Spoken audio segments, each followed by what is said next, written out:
Okay, it is time to do an update on my planner and what's going on. So I switched back to using my plotter planners, sort of, because I'm not actually using either of my plotters right now. I'm using the Wuzhi with all of the plotter inserts. And so, yes, I wanted to switch back to a one system book for the most part.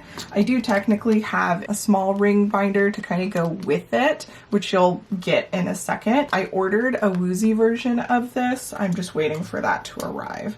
But basically, I have been using this, and recently I added a couple of new sections in it. When I transferred over, I was literally just using these daily pages because I needed the most simple way of tracking stuff. I was so overwhelmed, I needed a break. So I ended up making these pages myself. I just split them in half, put the dates at the top, and then added a section at the bottom for me to track all of my reading, and I just called it a day. I knew I would also need some sort of monthly planner, so I did get the plotter inserts when I ended up getting some more paper from them. And so I have this, I use it.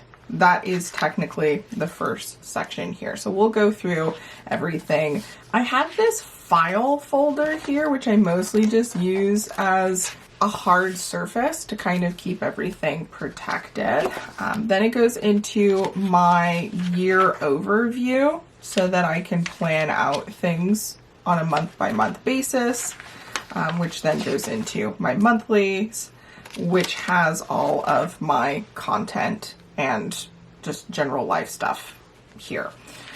Then we go into the next section, which is the section I already talked about. This is the meat and potatoes. These are my dailies. And so I usually start off with the monthly calendar from the Sterling Ink subscription. Then I have some astrology pages, which I'm not really using, but I've been putting here so that I can reference moon stuff, and I like the idea of it, but yeah, I typically just forget that it's a thing.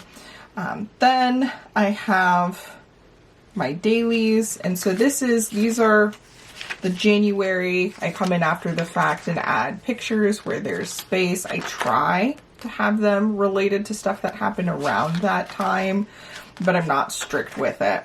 I also put stickers to make it look nice, but most of that stuff happens after the fact. When I'm using it, it just looks like this.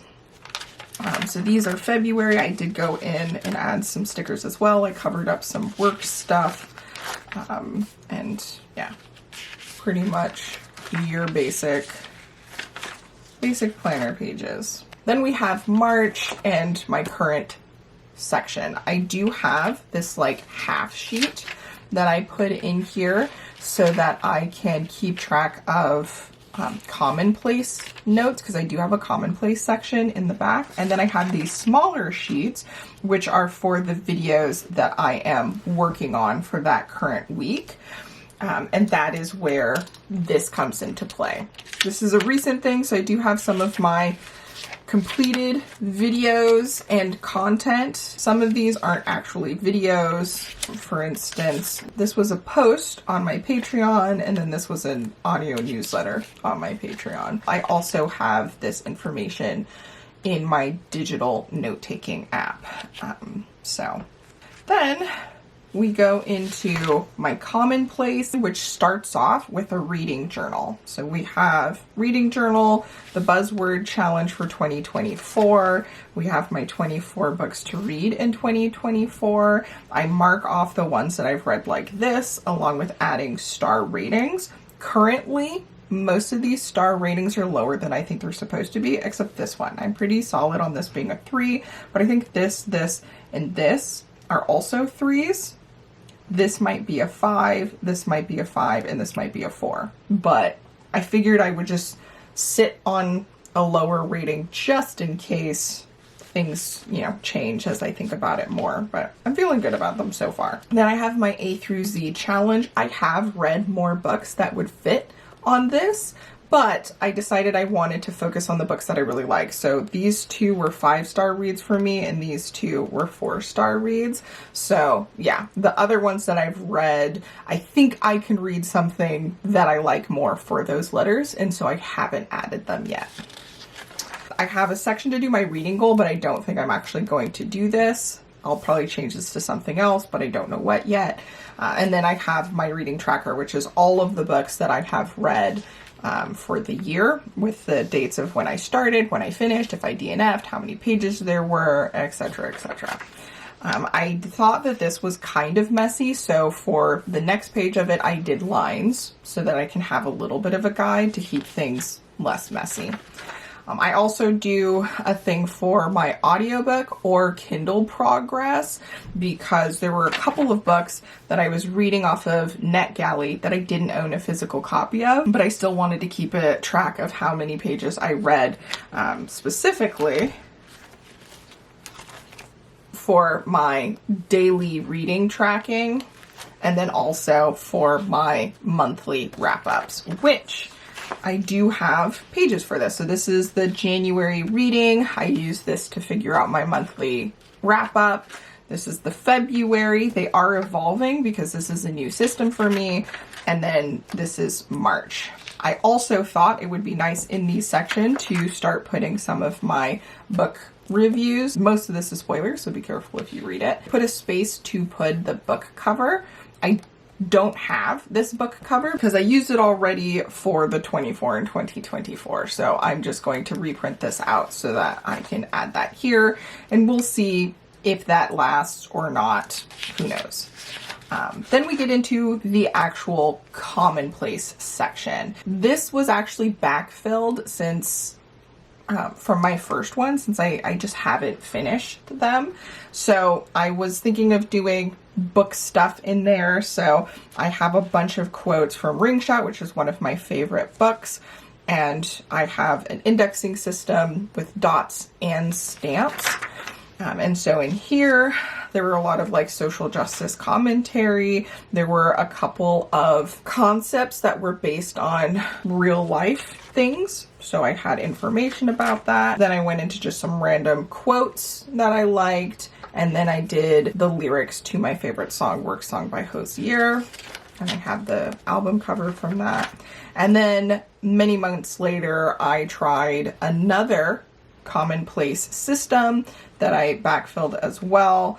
And yeah, this is what those look like. As you can see, I'm using the stamps a lot more here. So I have things that are like self-improvement, planners and organizing, editing and or computer-based stuff, tabletop role-playing things. I have book-related stuff.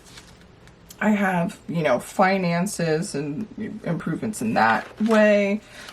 So yeah, there's different, and then video, filming, things like that. These were pretty bare, so I did try and add some pictures kind of like after the fact, just to make it look a little bit nicer. But that wasn't like the point of this section, so there's not too much of it. These pictures, for the most part, though, are very much not related.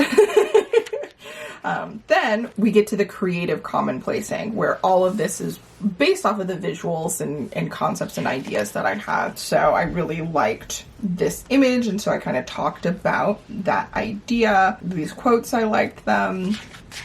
Here, the idea of annotating books for my like Pango shop or whatever. I really wanted to talk about that because that really excited me, possibly doing some simple doodles on some of them. The idea of doing book quote postcards for an online shop scenario. And I really like fonts and graphic design, so it would be nice to be able to do something with that. Thoughts on a movie that I really loved, more ideas for annotating books, a Project Black Academia, because I really want to have stories, art, illustrations, different things that focus on, dark academia, but with Black characters. And then this was just some general notes from about Zettelkasten. So this was the most recent thing. So this is my new section. I'm really excited about continuing to use this in the long run, especially doing more stuff like this, because I just love the way that it looks. Like, it's so fun to flip through this. After that, we have journaling, just for free form journaling pages. And then we have my work section. So I'm not going to show that because it's work notes. And then we have blank pages and or random note section. So that's what we have going on in my planner right now. So having 3 months worth of pages in here, it is pretty full. I am thinking of using the plotter archive book, but I have looked into trying some other stuff as well because I think it's kind of awkward archiving stuff. So I'm planning on archiving all of January and February, and I just want to leave behind March. So to do that, I put them in here like this. But if I want to put March in, I will have to take all of this off and then put March at the bottom. So I think that's kind of weird, but like I like the way that the spines look and how they like sit on the shelf. And they do come with these little archive stickers that you can place on this little spot. So I like the way that it looks, and that's nice, even though I feel kind of meh otherwise. All right, and that is my planner. I hope you enjoyed this. Happy planning, and I will catch you in the next video. Until then, bye!